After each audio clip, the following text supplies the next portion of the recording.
کامیابی ایک رات میں نہیں ملتی، بلکہ اس کے لیے کئی راتیں کاٹنی پڑتی ہیں۔ اس وقت جاگنا پڑتا ہے جب دنیا سو رہی ہوتی ہے، اور اس وقت جا کے سونا پڑتا ہے جب دنیا اپنی آدھی نیند پوری کر چکی ہوتی ہے۔ اس وقت میدانوں میں قدم رکھنا پڑتے ہیں جب میدان سنسان ہوتے ہیں، کوئی کھلاڑی میدانوں میں موجود نہیں ہوتا۔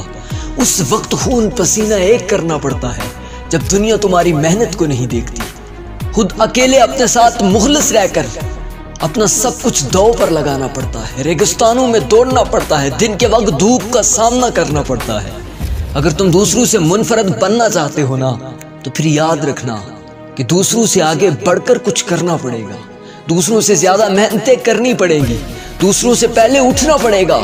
اگر دوسروں سے آگے بڑھ کر کچھ کرنا چاہتے ہو۔ یاد رکھنا کہ پھر وہ وقت آتا ہے کہ جب تم بولتے ہو تو دنیا سننا لگتی ہے، پھر وہ وقت آتا ہے کہ جب تمہارے منہ سے الفاظ نکلتے ہیں تو دنیا لکھنا شروع کر دیتی ہے، کیونکہ اس وقت تک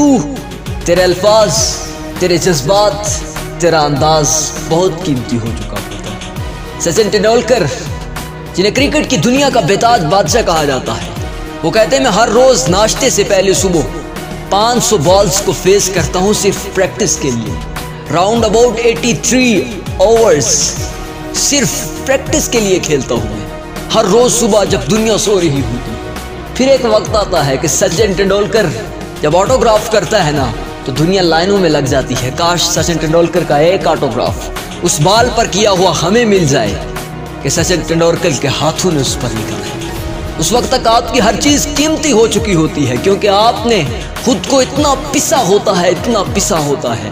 کہ آپ گرائنڈ ہو کر ایک ہیرا بن کر باہر نکل چکے ہوتے ہیں۔ اور مارک زکربرگ، فیس بک کی دنیا کے بےتاج بادشاہ،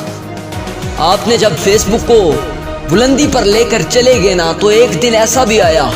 کہ ایک اینکر نے آپ سے آ کر سوال کیا کہ آپ تو راتوں رات امیر ہو گئے، فیس بک تو پوری دنیا میں وائرل ہو چکی ہے، اس کے کروڑوں اربوں یوزرز ہو چکے ہیں، آپ تو کروڑ پتی بن چکے ہیں راتوں رات۔ اس نے کہا یہ صرف تمہیں ایک رات لگتی ہے، اس کے پیچھے میری زندگی کے 10 سال لگیں گے، اور 10 سالوں میں میں نے اپنی نیند کا صرف آدھا حصہ سونے میں گزارا ہے، اپنی نیند کا بھی آدھا حصہ صرف سونے میں گزارا ہے، اس سے زیادہ نہیں، یہ صرف تمہیں ایک رات لگتی ہے۔ اور ابراہیم لنکن ایک وکیل کے گھر جا کے اس کے نوکر کی جگہ نوکری دے کر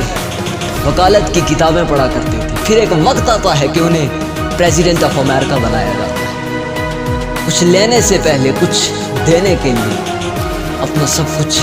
نچھاور کرنا پڑتا ہے۔ یاد رکھنا کہ اگر قابل بننا چاہتے ہو نا تو پھر قابلیت کے جوہر بنانے کے لیے